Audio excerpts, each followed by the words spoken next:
Bismillahirrahmanirrahim. Assalamualaikum warahmatullahi wabarakatuh. Saya Ridho Raditya, NIM 1916030091. Ingin memberikan atau mungkin sharing kepada kita semua tentang itu desain barang dan jasa. Untuk itu jangan lupa dulu klik subscribe, like, dan share. Oke, kita lanjut. Pertama itu adalah pengertian desain barang dan jasa. Desain produk adalah proses menciptakan produk baru yang akan dijual oleh perusahaan untuk pelanggannya. Lalu yang kedua adalah faktor-faktor utama dalam strategi desain. Yang pertama yaitu biaya. Biaya atau sering disebut dengan modal diperlukan untuk membuat strategi desain. Tanpa ada biaya yang cukup, maka strategi desain yang harus dilakukan akan sulit dan tidak menjamin tingkat keberhasilannya. Lalu yang kedua adalah mutu. Mutu ini maksud adalah kemampuan yang dimiliki suatu produk untuk memuaskan kebutuhan atas tuntutan pelanggan. Mutu dimiliki suatu produk harus menarik dan berguna bagi konsumen.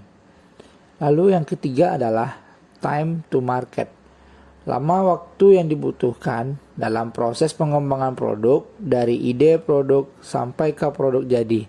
Ini adalah komponen penting dalam kompetisi berbasis waktu. Saat produk dirancang sampai diterima oleh konsumen atau juga disebut dengan time to market. Lalu yang keempat adalah kepuasan konsumen. Desain produk yang dibuat harus bisa memenuhi kebutuhan ataupun keinginan konsumen. Kepuasan konsumen harus merupakan hal penting bagi konsumen. Karena adanya konsumen, hasil produksinya akan terus ada dan digunakan. Lalu yang kelima adalah keunggulan kompetitif. Keunggulan kompetitif adalah kemampuan perusahaan untuk memformulasi strategi pencapaian peluang profit melalui maksimalisasi penerima dari investasi yang dilakukan. Sekurang-kurangnya ada dua prinsip pokok yang harus dimiliki perusahaan untuk meraih keunggulan kompetitif, yaitu adalah nilai pandang pelanggan dan keunikan produk. Aktivitas desain barang atau jasa. Yang pertama adalah menafsirkan keinginan dan kebutuhan konsumen ke dalam syarat-syarat produk dan jasa. Dalam pembuatan produk dan jasa yang berdasarkan keinginan dan kebutuhan konsumen. Yang kedua, memperbaiki kembali produk dan jasa yang telah ada. Yang ketiga, mengembangkan produk dan layanan baru. Yang keempat, merumuskan sasaran mutu. Yang kelima, merumuskan target biaya. Yang keenam, mencoba menguji purwarupa atau prototypes. Yang ketujuh adalah memahami spesifikasi yang setelah menguji purwarupa akan ada beberapa komplain atau masukan mengenai produk-produk tersebut. Kita masuk pada tujuan desain produk dan jasa. Tujuan utamanya adalah kepuasan konsumen. Kepuasan konsumen merupakan tingkat perasaan konsumen setelah membandingkan antara apa yang dia terima dan apa harapannya. Menurut Philip Kotler dan Kevin Lane-Keller yang dikutip dari buku Manajemen Pemasaran mengatakan bahwa kepuasan konsumen adalah perasaan senang atau kecewa seseorang yang muncul setelah membandingkan kinerja produk yang diperkirakan terhadap kinerja yang diharapkannya. Faktor-faktor utama dalam menentukan tingkat kepuasan konsumen adalah 1. Kualitas produk, 2. Kualitas pelayanan, 3. Emosional, 4. Harga, 5. Biaya. Lalu yang kedua adalah memahami apa yang diinginkan konsumen.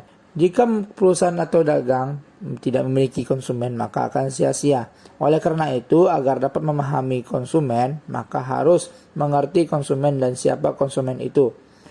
Pengertian konsumen menurut Kotler adalah semua individu dan rumah tangga yang membeli atau memperoleh barang dan jasa untuk dikonsumsi pribadi.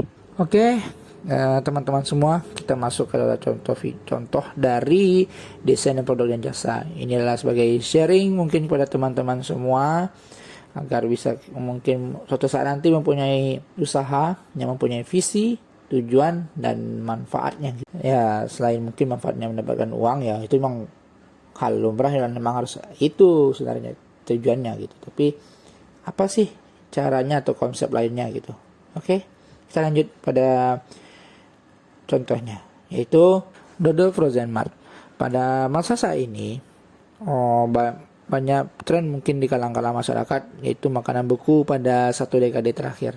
Seperti nugget, sosis, kentang, bakso, atau hal-hal lainnya yang berkaitan dengan makanan-makanan beku. Apabila di kalangan pada masa pandemi ini.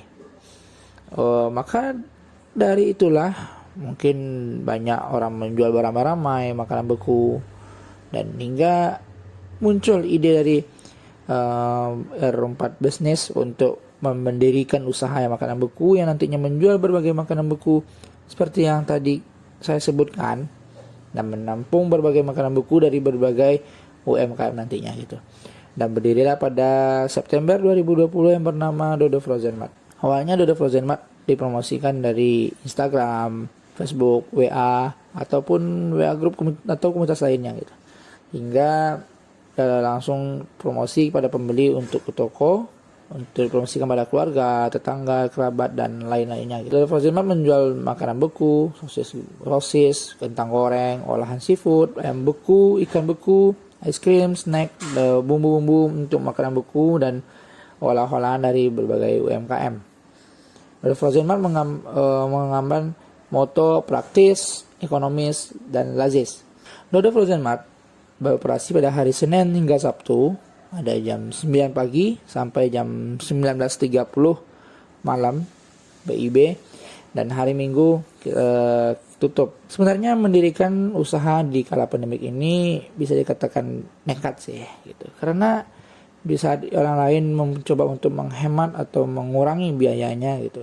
Malah kami mendirikan usaha ini, tapi dengan istiqomah, nekat, tekad, dan niat yang baik. Alhamdulillah Allah memudahkan niat kami untuk mendirikan usaha ini. Kami dari Frozen Mart terus berbenah demi kepuasan konsumen, dan kami terus menerima masukan dari saran berbagai konsumen untuk yang tujuannya untuk membangun Dodo Frozen Mart lebih maju ke depannya.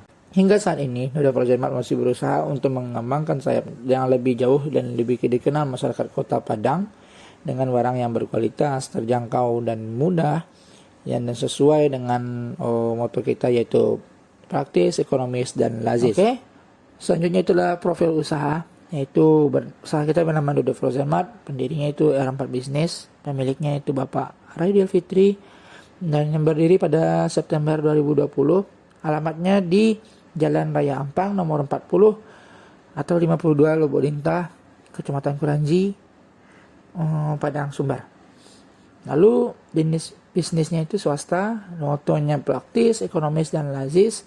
Untuk nomor HP yaitu 0823 1146 5030. Untuk struktur organisasi yaitu ada Bapak ownernya itu Raidil Fitri, bagian pembayaran itu Bu Bahrida Hafni Munte, dan bagian sistem pelayanan dan sosial media dan dokumentasi yaitu Ridho Raditya. Untuk visi dan misi dari Dodo Frozen Mart itu adalah visi menjadikan Dodo Frozen Mart dikenal lebih banyak kalangan masyarakat, memperdayakan usaha UMKM bersama Dodo Frozen Mart. Misi menciptakan komunikasi yang baik, promosikan di berbagai macam platform, menerima masukan dan saran berbagai pihak, menerima UMKM yang menyediakan makanan beku dengan berbagai seleksi hingga menciptakan makanan beku yang berkualitas. Lalu target pasar kita adalah, atau marketplace kita adalah pedagang kaki lima, kafe, masyarakat, dan ibu rumah tangga gitu. Lalu yang tujuan kita adalah mempermudah masyarakat dalam membeli makanan beku, menciptakan lapangan kerja bagi orang lain, lalu memudahkan masyarakat untuk memasak makanan beku untuk menjadi opsi mereka pada saat tidak ada makanan pokok. Lalu manfaat bagi konsumen itu adalah memudahkan dalam berbelanja, memudahkan cara masak yang simpel, makanan yang bergizi, menarik minat anak-anak yang tidak suka ayam, ikan, atau sayur. Jadi bisa berbentuk nugget atau sosis. Lalu yang itu adalah kedua, bagi perusahaan. Mampu memperkirakan omset Dodo Frozen Mart, mampu melihat persentase pengunjung, dan menjadi pedoman bagi masa depan. Bagi mahasiswa, mampu menyelesaikan masalah promosi, menambahkan wawasan dan media promosi. Mahasiswa dapat belajar untuk mendirikan suatu usaha dengan berbagai konsep dan strategi yang telah dipelajari dan ditetapkan di usaha itu sendiri, dan memberikan saran dan masukan untuk pengusaha tentang strategi pasar. Oke, sekian, terima kasih. Jangan lupa klik subscribe, like, komen, dan share pada teman-teman kalian semua.